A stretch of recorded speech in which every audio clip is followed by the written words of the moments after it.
নিশ্চিত নিবেদন করবেন। হরি বল, হরে কৃষ্ণ। হরে কৃষ্ণ।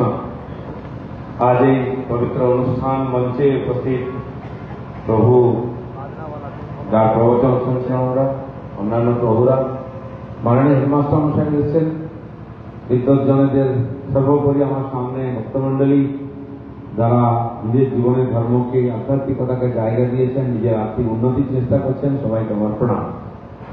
আমি খড়গপুর থেকে আসছি, ওখানে ভারতমাতা পূজন এবং আজকে গীতা পাঠের আয়োজন হয়েছে, ওখানেও ছিলাম। এখানে আমি শেষবার রথযাত্রায় এসেছিলাম, সবার সঙ্গে আমরা প্রসাদ নিয়েছিলাম, এর আগেও কয়েকবার এসেছি। এখানে একটি গৌশালা তৈরি করার পরিকল্পনা চলছে, তার জন্য আর্থিক সাহায্য দেওয়ার কথা হয়েছে, সেটাও আমি দেখে গেছি। যাই হোক, ধার্মিক সংস্থা, আধ্যাত্মিক সংস্থার বিকাশ হোক। ভারতবর্ষ হচ্ছে ধর্মভূমি, কর্মভূমি, পুণ্যভূমি, মোক্ষভূমি। তাই ভগবান 10 বার এখানে এসেছেন, অন্য কোথাও যাননি, এবং বলে গেছেন এটা শেষ নয়। পরিত্রাণায় সাধুনাম বিনাশায় চতুষ্কৃতম ধর্ম সংস্থাপনার্থায় সম্ভবামি যুগে যুগে। যুগে যুগে মানে বারে বারে আসি, বারে বারে আসবো দরকার হলে আবার। কিন্তু ভগবান আসার আগে তার জন্য তার সৈনিক চাইতো। শ্রীকৃষ্ণ এসেছিলেন, পঞ্চ পাণ্ডব সহ বীরদের পেয়েছিলেন, তাদের দ্বারা অধার্মিকদের বধ করে ধর্ম প্রতিষ্ঠা করে ধর্মরাজ্য করেছিলেন যুধিষ্ঠিরের নেতৃত্বে। রামায়ণে ভগবান রামচন্দ্র এসেছিলেন, তার আগে হনুমান, জম্বুয়ান, হুসেন সব তার সঙ্গে ছিলেন, তাদের দিয়ে রামরাজ্য প্রতিষ্ঠা করেছিলেন। তো সেই রকম যদি আজকে দেখছি আবার পাপ, অত্যাচার, অন্যায়ের চারদিকে ব্যাপকতা, আমরা বলছি কবে শেষ হবে? শেষ কবে হবে? যখন আমরা চেষ্টা করব। আমরা যখন একত্রিত হয়ে ধর্মের জন্য লড়াই করব, তখন ভগবান নেতৃত্ব দেবেন, তাহলে কিন্তু ভগবান নেতৃত্ব দেবেন না। আমি সেবারে গল্প বলেছিলাম, ভগবান জগন্নাথ দেব, তাকে প্রণাম করে এলাম। সেই যুগে ভগবান আছেন জগন্নাথ দেব, তাকে আমরা ভগবান মনে করি। আমাদের এখান থেকে যত এগোবো তত জয় জগন্নাথের আওয়াজ আসবে উড়িষ্যার দিকে, মাঠে মাঠে মন্দির। তো তার যে মূর্তি আছে দেখুন, তার হাত নাই, পা নাই, বড় বড় চোখ আছে। তো অনেকে বলছে এই ভগবান কি করবে, হাঁটতে চলতে পারে না। যারা বিধর্মীরা উড়িষ্যার গ্রামে গঞ্জে আদিবাসীদেরকে ধর্মান্তরিত করছে, তারা বলছে তোমার ঠাকুরের হাত পা নেই, চলতেই পারে না, তোমাকে কি বাঁচাবে?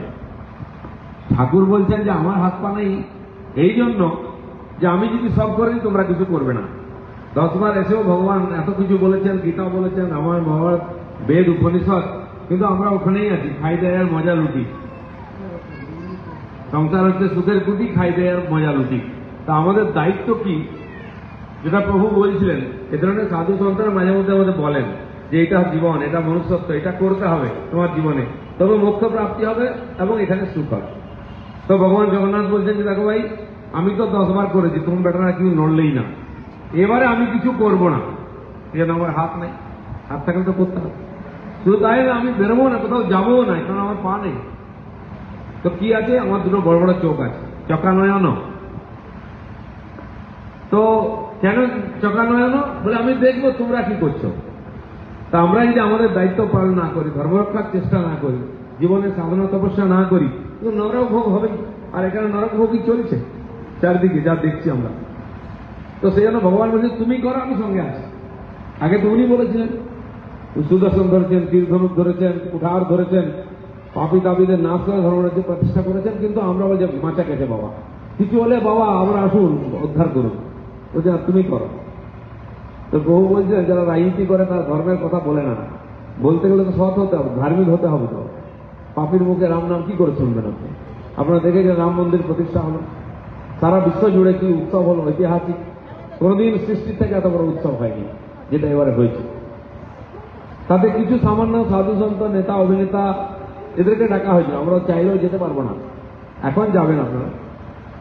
তার মধ্যে কিছু লোককে নিমন্ত্রণ করা হয়েছিল, দেখুন নিমন্ত্রণ পেয়েও অনেকে যেতে পারেননি। প্রারব্ধ, তপস্যা চাই, পুণ্য চাই, নাহলে ভগবানের দর্শন হয় না। ভগবান বাড়ির সামনে চলে গেলেও দেখতে পায় না, ওখানে ডেকে সমস্ত ব্যবস্থা সত্ত্বেও দেখতে পাইনি অনেকে। তো বুঝতেই পারছেন যে কলিযুগ, তপস্যা না থাকলে আমি ভগবান এলেও দর্শন করতে পারবেন না, সুযোগ পেলেও দর্শন করতে পারবেন না। তাই হচ্ছে এতদিন ভারতবর্ষের রাজনীতিতে আমরা দেখতাম, রাজনীতিক নেতা মানে আমরা ধর্ম ধর্ম মানি না, নাহলে কেউ সাম্প্রদায়িক হয়ে যাবে। যদি হিন্দু মন্দিরে যায়, রাম মন্দিরে প্রাণ সঞ্চারে যদি আরাধনা করতে হয়, প্রাণ সঞ্চার করতে হয়, প্রাণ প্রতিষ্ঠায় যে মুখ্য জয়বান হবে তাকে কি করতে হবে সেটা সাধু সন্তরা বলে দিয়েছেন। 11 দিন কঠোর উপবাস, জমির সজ্জা, সেটা আমাদের প্রধানমন্ত্রী করে দেখিয়ে দিয়েছেন। তিনি একজন হিন্দু ক্রীড়া সম্রাট। 11 দিন উপবাস করেছেন।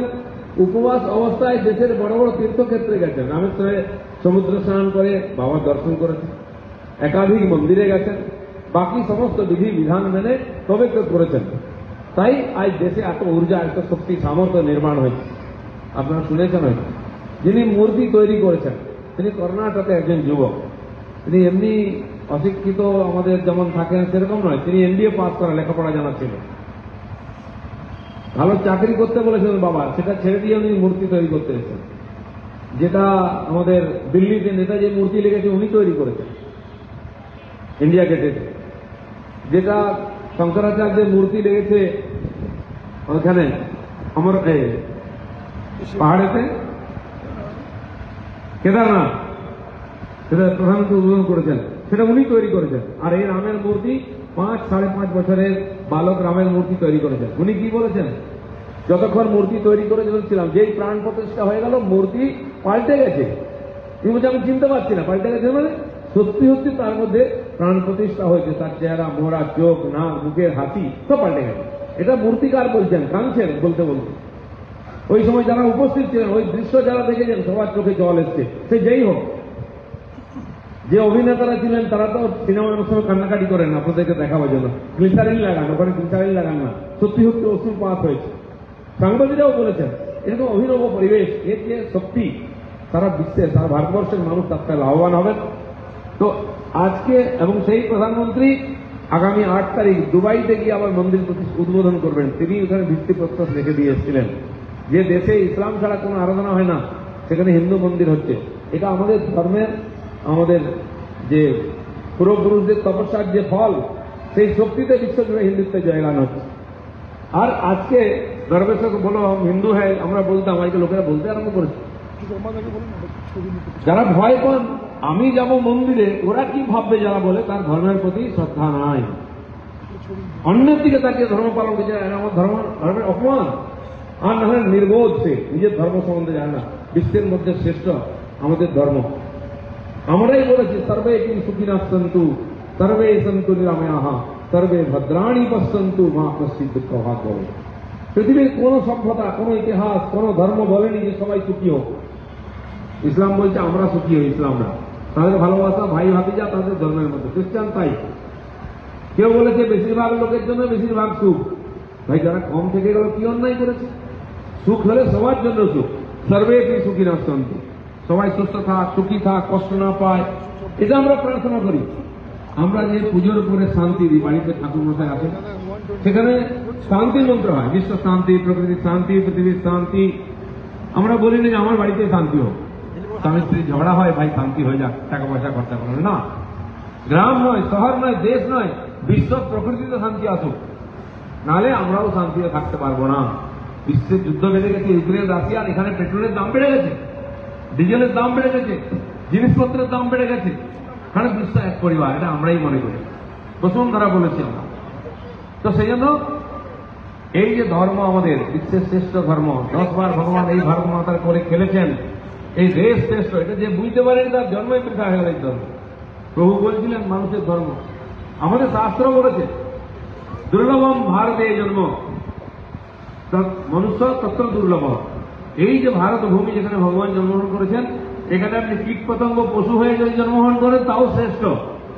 আর মনুষ্য তত্ত্ব, যদি মানুষের জীবন তো বলার কি আছে, সেই মানুষের জীবন পেয়ে যে নিজের মনুষ্যত্বকে, নিজের আত্মাকে অনুভব করতে পারে না, চেষ্টা তো করতে পারে, সবাই মুক্তি লাভ করে না, সেই চেষ্টা যে করতে পারে না, যে আড়ম্বর করে আর অভিনয় করে নিজের ধর্ম নিয়ে, তারা এই থেকে মুক্তি পাবে না। আর তাদের প্রতি মানুষের মোহ নষ্ট হবেই, তাই হচ্ছে। আর যাই হোক, আমাদের লক্ষ লক্ষ তপস্বী সাধু সন্ত সন্ন্যাসী মহারাজ যারা ধার্মিক ব্যক্তি, তাদের তপস্যা এত বছর চলেছে, 1000 বছর এই দেশ পরাধীন ছিল, এদের উপরে অত্যাচার হয়েছে, এখনো হয়েছে। 2 বছর আগে মহারাষ্ট্রে সন্ন্যাসীর এক জায়গায় যাচ্ছিলেন, এক জায়গায় তাকে ঘিরে পিটিয়ে মারা হলো 4 জন সন্ন্যাসী। আর গত মাসে দেশের বিভিন্ন জায়গা থেকে গঙ্গাসাগরে তীর্থ করতে যাচ্ছেন সন্তরা, পুরুলিয়ায় তাদেরকে ঘিরে মারা হয়েছে, কাপড় চোপড় খুলে নিয়েছে, আপনারা টিভিতে দেখেছেন। এখনো দুষ্টের শাসন চলছে, অন্যায়ের উপরে অত্যাচার হচ্ছে ধর্মের উপরে, কিন্তু আমাদের সামগ্রিক তপস্যার প্রয়াসেতে ধর্মের যে উত্থান হবে, দেশ নয় বিদেশেও আমাদের গেরুয়া ঝাঁঝা উঠবে। এক সময় আমাদের তপস্বীরা বিদেশে গেছিলেন, কে তলোয়ার বন্দুক নিয়ে যায়, নিজে হিন্দু হওয়ার নামে মেরে দেবো, কি বলেছেন?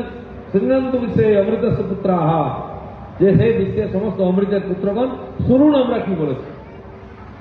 শুনুন মানুষ ভাই, সবার উপরে মানুষ সত্য, তাহার উপরে নাই। আমাদের কবি বলেছেন যে মানুষ জীবন সর্বশ্রেষ্ঠ শ্রেষ্ঠ। এত বড় সভ্যতা তৈরি হয়েছে। এই যে আমাদের এখান থেকে 5 কিলোমিটার 7 কিলোমিটার গেলে হাইওয়ে তৈরি হয়েছে, হাইওয়েতে রানওয়ে তৈরি হয়েছে। একদিন এখানে বিমান নেমে যাবে দরকার হলে, যুদ্ধ বাঁধলেও নামবে। এটা বিশ্বে কেউ করতে পারেনি। বাকি বড় রেলওয়ে ইন্ডাস্ট্রি, রানওয়ে নূতন নূতন হচ্ছে, এইমস হচ্ছে, মেডিকেল কলেজ হচ্ছে, ইঞ্জিনিয়ারিং কলেজ হচ্ছে। মানুষের সভ্যতার সুখ বাড়াতে গেলে এগুলো দরকার, কিন্তু মানুষকে মানুষ করতে গেলে যেটা দরকার, তার জন্য আমাদের দেশে মঠ মন্দিরের কল্পনা হয়েছে। তাই রাম মন্দির হচ্ছে, মহাকালেশ্বর হয়ে গেল, মহাদেবের শিব মন্দির হয়ে গেল, আর এখন তো গ্রামেগঞ্জি মন্দির। এটাই ধর্মের উত্থান হচ্ছে। তাহলে মনুষ্যত্বের উত্থান হবে, আমরা মনুষ্যত্ব থেকে দেবত্বের দিকে যাব। আর সেই ভগবানের ইচ্ছাই হচ্ছে, সময় পুরো হয়ে গেছে, পরিক্রমা পুরো হয়ে গেছে, উত্থান হবেই। আমাদের সৌভাগ্য, আমরা এই জন্মে এই শরীরে রাম মন্দির দেখে গেলাম, রামের মন্দির প্রতিষ্ঠা হলো 500 বছর পরে দেখে গেলাম। এটা আমাদের সৌভাগ্য, এই যুগে জন্মেছি। তার জন্য আমরা লড়াই করেছি, আন্দোলন করেছি, উৎসবও করেছি। তো এই যে বিরাট যাত্রা চলেছে জাগরণের, মানুষের ভিতরে, মানুষের বাইরে, দেশে, দেশের বাইরে, তাতে আমরা সামিল হয়েছি। আমার মনে হয় এই যে সংখ্যা, এই সংখ্যা আরো বাড়াতে হবে। যে চলো মনুষ্য জীবনকে সার্থক করার জন্য সনাতনের ধ্বজা ধরে এগিয়ে, তাহলে নিজেও ধন্য হব, পূর্বপুরুষের তপস্যা আর ভগবানের যে অবতার এখানে হয়েছিল সেটাও সফল হবে। আমাদের সৌভাগ্য, আমরা ঈশ্বরের সঙ্গে যুক্ত হয়েছি, এই মহান আন্দোলন চলছে, কোটি কোটি মানুষের জীবনের পরিবর্তন হচ্ছে। প্রভু বলছেন ধর্মের পরিবর্তন নাই, মনুষ্যত্বের জীবনের পরিবর্তন দরকার আছে, তাহলে সে বুঝে যাবে কোনটা ঠিক। আমারও সৌভাগ্য হয়েছে আপনাদের এখানে আসার, আপনাদের দর্শন করার, আমাকে ডেকে সম্মান দিয়েছেন, সেখানে সবাইকে আমি অভিনন্দন জানাই, ধন্যবাদ জানাই। প্রভুর ভাষণ শোনার সুযোগ হলো, এটাও সৌভাগ্য, তার জন্য ধন্যবাদ। হরি বল, হরি বল।